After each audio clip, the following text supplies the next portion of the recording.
Hello friends, welcome to my channel. இன்னைக்கு நம்ம உருளைக்கிழங்கு குர்குரே எப்படி செய்யறதுன்னு பாப்போம். அதுக்கு தேவையான பொருள் 2 உருளைக்கிழங்கு எடுத்துர்க்கேன். தேவையான அளவு மிளகாய்த்தூள், மிளகுத்தூள், உப்பு தேவையான அளவு, 1 கப் கடலை, கருவேப்பிலை கொஞ்சம் எடுத்துர்க்கேன். இப்போ எப்படி செய்யறதுன்னு பாப்போம். நான் அரை மணி நேரத்துக்கு முன்னாடி உருளைக்கிழங்கு வந்து இந்த மாதிரி துருவி தண்ணியில அலசிட்டு எடுத்து வச்சிருக்கேன். இப்போ எப்படி செய்யறதுன்னு பாப்போம். ஸ்டவ் ஆன் பண்ணி கடாயில எண்ணெய் ஊத்தி எண்ணெய் காஞ்சிருச்சு. எண்ணெய் காஞ்சதும் நம்ம துருவி வச்சிருக்க உருளைக்கிழங்கு சேர்த்துடலாம். நல்லா ஹை ஃப்ளேமில் வச்சு வறுத்தெடுத்துடலாம். நல்லா வெந்து அந்த பபிள்ஸ் எல்லாம் அடங்கிருச்சு. இப்போ எடுத்துடலாம். இதே மாதிரி கொஞ்சம் கொஞ்சமாக போட்டு எடுத்துடலாம். அடுத்ததும் நல்லா வெந்ததுக்கப்புறம் அதில் உள்ள பபிள்ஸ் எல்லாம் அடங்கினதுக்கப்புறம் எடுக்கலாம்.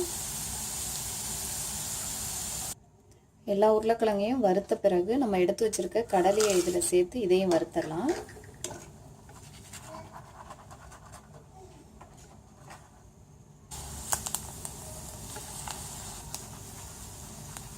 கடலையை வறுத்த பிறகு ஸ்டவ்வையும் ஆஃப் பண்ணிட்டு நம்ம எடுத்து வச்சிருக்க கருவேப்பிலையை இதில் போட்டு வறுத்து எடுத்துடலாம்.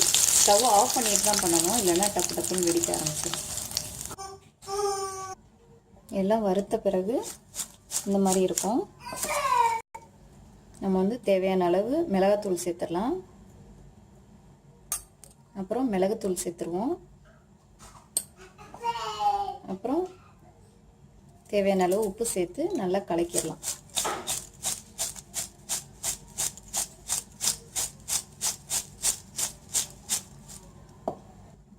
இதில் மெயினான விஷயம் என்னென்னா, உருளைக்கிழங்கு வந்து நம்ம துருவிட்டு நல்லா 2 தடவை அலசி எடுத்துடணும். தண்ணியில் நல்லா அலசி எடுத்ததுக்கப்புறம் ஒரு 10 நிமிஷம் தண்ணியை வடிய விட்டதுக்கப்புறம் தான் இந்த மாதிரி எண்ணெயில் போட்டு பொரித்து எடுக்கணும்.